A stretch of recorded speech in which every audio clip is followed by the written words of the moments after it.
In the unpredictable world of television, some actors land roles that prove to be more than just a moment in the spotlight.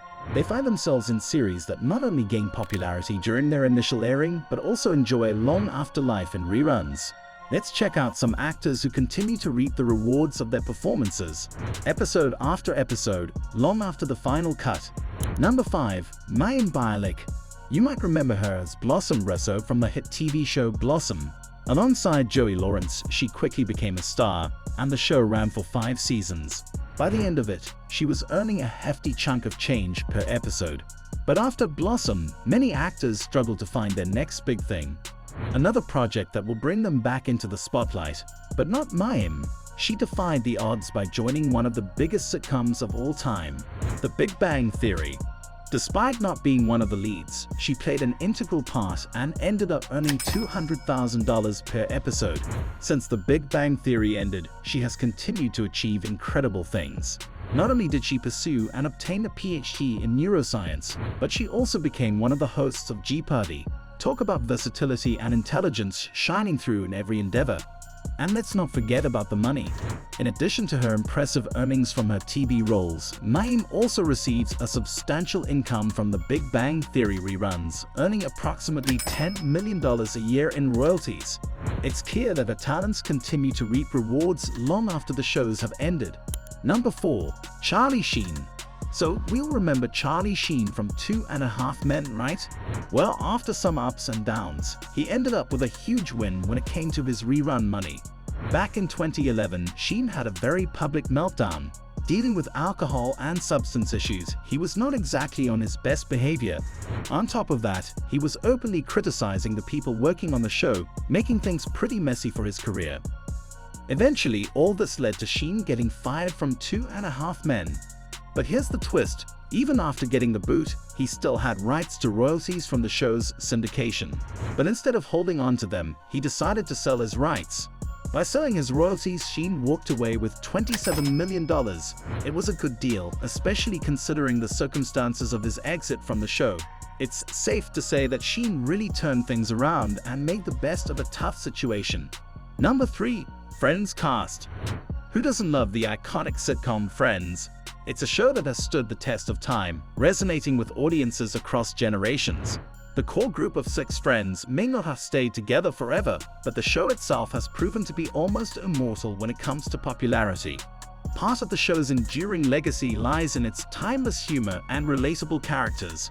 Friends tackle universal themes of love, friendship, career struggles, and the awkwardness of young adulthood in a way that continues to resonate with viewers.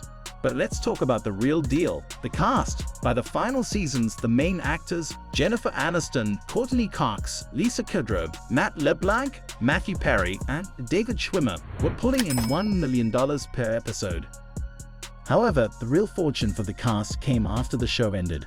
When Friends entered syndication, the cast started raking in the big bucks through residuals. This meant a percentage of the profits earned whenever a show is rebroadcast. And for Friends, those profits were astronomical. The show's popularity on syndication soared, with reruns becoming a staple of afternoon and late-night television. And when Friends landed on Netflix, it reached a whole new generation of fans.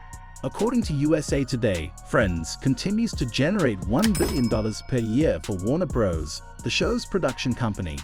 Thanks to their savvy contracts, the 6 main actors are entitled to about 2% of the show's syndication revenue.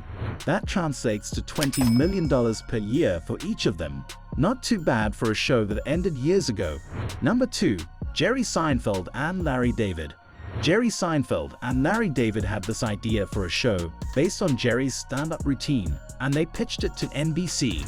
The first season didn't do so well, and it was almost cancelled, but NBC gave it another shot, and this time it took off. Seinfeld went from struggling in the beginning to becoming one of the most iconic sitcoms of all time. Jerry's witty humor and observational comedy brought something special to TV, and the rest is history. When the show started, Jerry was making about $20,000 per episode, a big jump from his nightclub days. As the show got more popular, he renegotiated and ended up making $1 million per episode in the final season. But it wasn't just Jerry making a lot of money. His co-creator, Larry David, hit the jackpot too. He made $250 million for the rights when the show went into syndication. And with streaming deals adding another $155 million to his bank account, Larry's definitely living the good life. The legacy of Seinfeld continues to be a money-making machine for Jerry and Larry. They each pocket $110 million every year from royalties alone. So Seinfeld wasn't just a hit show, it was a cash cow for everyone involved. Number 1. David Caruso.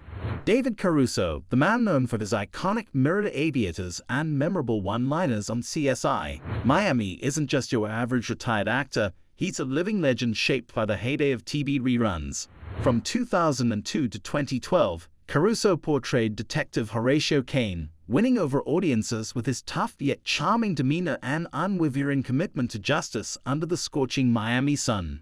The impact of CSI Miami extended beyond its Wednesday night ratings. It became a pop culture phenomenon, spawning a global franchise that included video games, merchandise, and even a theme park ride at Universal Studios. The financial success was staggering, with reports estimating that the show brought in a remarkable sum of $6 billion throughout its run, revolutionizing the television production landscape.